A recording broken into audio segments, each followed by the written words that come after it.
We are back with Elin Haapaniemi, Head of Sustainability Nordic Siemens. Okay, hello, Elin. Great to have you here. Thank you so much for joining us today. So in Germany, Siemens is truly a household name, but here in Sweden, and probably some of the audience members may still think only about refrigerators and dishwashers. So what do you really do, and what is Siemens? Yeah, I think Siemens is a big global tech company, and we've been around for 175 years. So in that long period, we've done a lot of things. Good refrigerators has been one of them. But right now, we're truly a focused technology company. And we're working with industry, infrastructure, the transport sector, really to help them address the biggest challenges they have at the moment. To become more concrete, we are providing AI tools for the water sector so they can detect leakages in the water pipes. We are having energy management systems for buildings, for our industry, so they can decarbonize. We're working with the locomotive industries and e-mobility, etc. So we're doing quite a lot, but really with the big focus of heading these challenges. So you are driving sustainability at Siemens here in the Nordics, and you have been in your position almost a year now. So how has it been? It's been great. It's really exciting times. A lot has been happening this last couple of years in Siemens. I've been with it for a few years, but just this recent year as head of sustainability. And it's really a transformative time, especially when we look at sustainability. A lot's going on. And I think, like I said, we have a lot to offer from the technology point of view to make sure that we can manage this shift. So I'm really excited to be driving this for the Nordics. Fantastic, and congratulations. Thank you. You live in Uppsala, Yep. but have a summer place in St. Anna Archipelago close to Söderköping, Yes. where you enjoy gardening, we've heard. What is the star of your garden this summer, and why? Yeah, I think a lot of stars this year because I didn't have a problem with snails this year, so most of it actually survived, so I'm quite happy about that. I think what will be a rising star for next year is really my garlic. I had this big vision that I would have this garlic braid hanging in my kitchen and I could just be self-sufficient the entire year. But it didn't really turn out like that because maybe a month after I harvested it, we had eaten it all. But next year, I think garlic will really be the star of the garden. I can't wait to come and visit. Yeah. All right. Thank you so much, Elin. The stage is yours. Welcome. Thank you very much.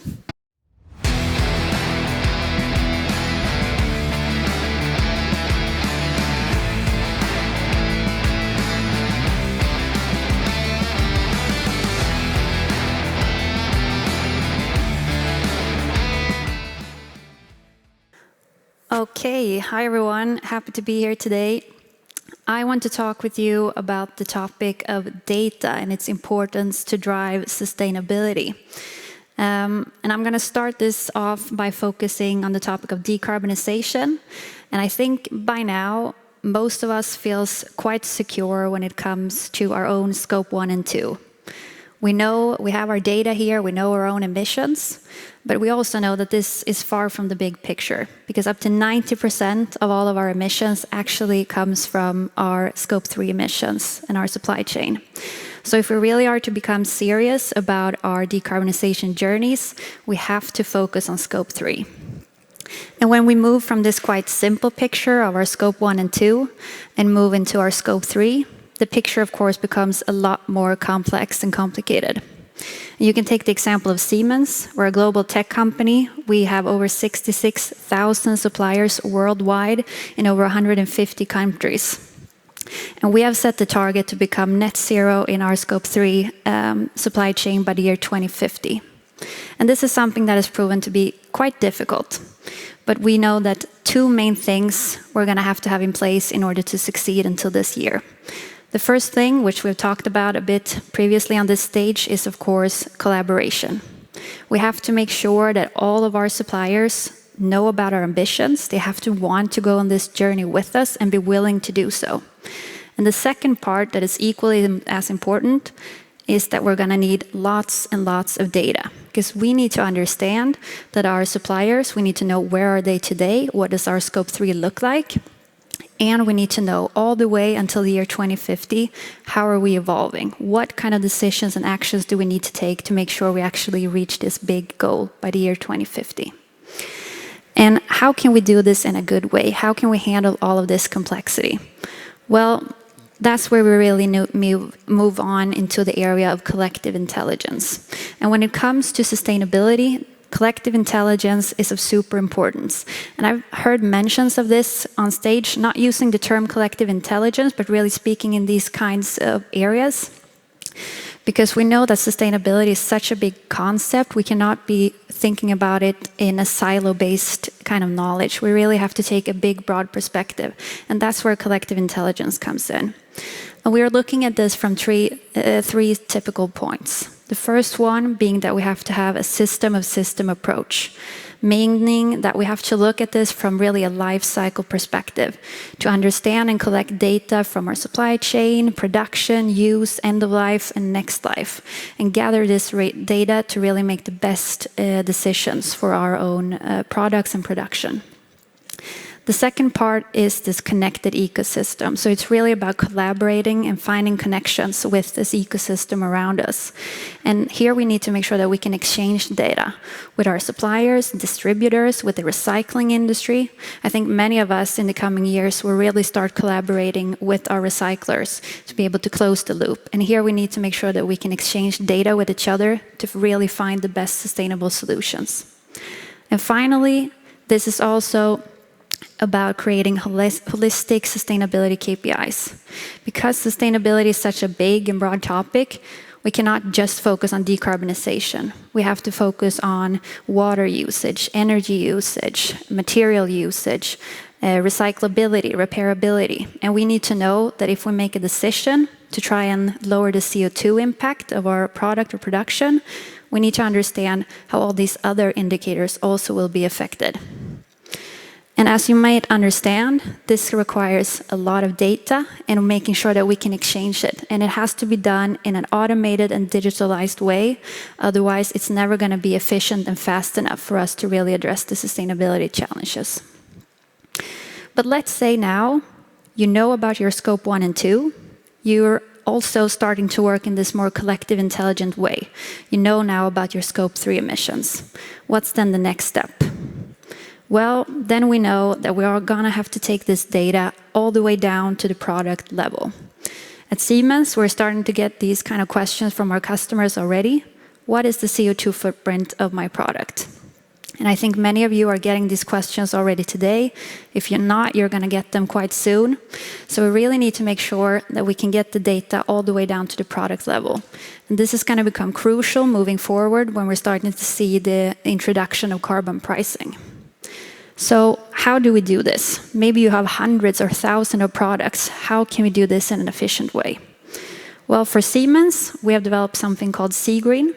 So this is a software tool, which is a product carbon footprint management system. And this type of tool, what's nice about it is, to explain it shortly, what happens is a customer is going to pose the question, what's the CO2 footprint of my product? Then this question is going to trickle down all the way into the supply chain. And everyone who's part of the supply chain of making this product is going to put in the CO2 numbers that they contribute. And then it's going to end up in one big CO2 number for this product. And of course, it builds on blockchain technology, so we know that the data is safe and confidential. It also has these verification modules built in, so we know that it's trustworthy data. But the really good part is that it's dynamic.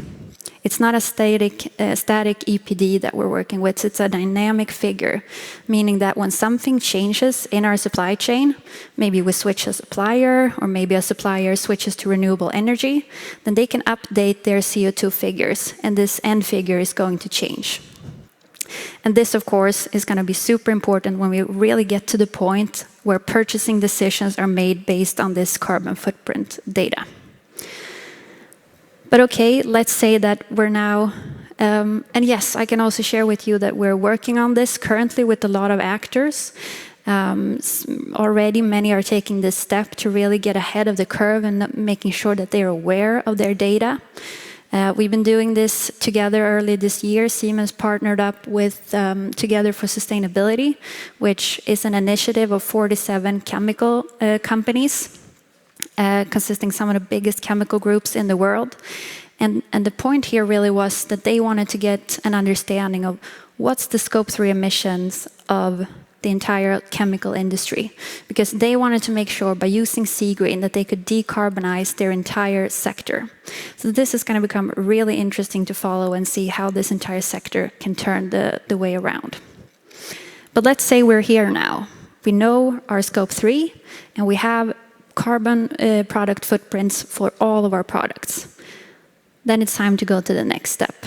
We need to start creating better products with lower CO2 emissions. And that, of course, leads us to the topic of design. Because we know that up to 80% of a product's sustainability impact is going to be determined by decisions that we make in the design phase. So you companies, you really need to make sure that you get these decisions right early on in the process. And how do we do this? Well, from Siemens, we know that one really important tool for this moving forward is going to be the digital twin. And if you haven't heard about it before, a digital twin, it's kind of what it sounds like. It's a digital copy of something that exists in real life. And we're going to see this a lot moving forward. We're going to see it for entire cities. Maybe you've heard Gothenburg is already trying to create a digital twin for their city. We're going to see this for all of our energy grids here in Sweden, because this is a must in order for them to be able to integrate renewable energy sources. We're going to see digital twins for buildings, so that they can, based on real-time data, make sure, depending how many people are in the building, what's the weather like outside, they can manage their building, and they can even connect it to the digital twin of the energy grid, so that they can be part of the flexibility market and make a stable energy grid. But we're also going to use this for design, so all the way down to the product level. We're going to simulate then in the digital world what happens if we alter the design of the product. What happens if we switch out materials? How will that then be able to save raw materials, lower the CO2 footprint, create it for repair and recyclability? And we can take a look at a quick video just to kind of illustrate how we could use these types of simulations. I think they will help me backstage to put it on. So we're going to be looking just at a simple component to see what kind of happens when you click the button to change the material of the product. Or what happens if we alter the design of it to make sure that it becomes lighter or smaller. How will that impact the CO2 footprint? Or what's going to happen when we look at this from more of a broader scope 3 perspective? If we move production to another country, how would that have an impact on the CO2 footprint? And in this example, the focus was CO2. But as I said before, we need to have these holistic sustainability KPIs.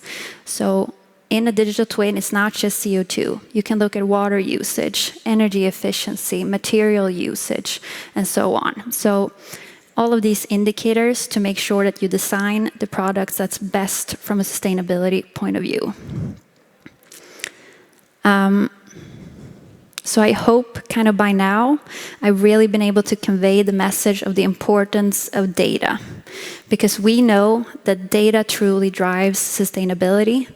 Qualitative, trustworthy, real-time data that helps us making data-driven decisions so that we can create better sustainable solutions.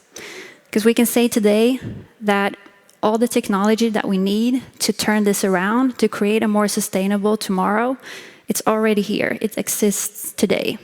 So let's make sure that we together make this a reality. Thank you very much.